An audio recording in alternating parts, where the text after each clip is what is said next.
国、越南还有柬埔寨等东南亚国家采购了芒果、火龙果、榴莲等热带水果，销售到中国以及俄罗斯等国家。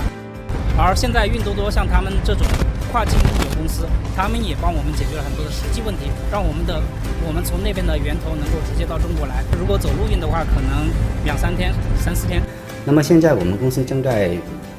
推行了就是这种跨境物流的透明化配套服务，客户是任何时间都可以通过我们平台的后台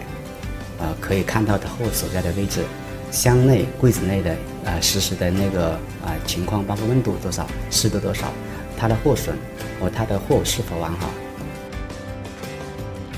如何做大中国和东盟之间的贸易增量问题？一个发达的跨境物流体系是必不可少的。我们在中国和主要的东盟国家已经铺设了这么一个区块链的超级节点。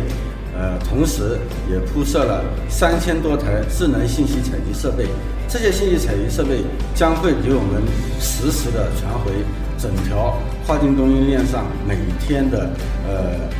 贸易数据以及物流数据。那么这些数据反过来对保证这个跨境供应链的通畅起到了非常关键的保驾护航作用。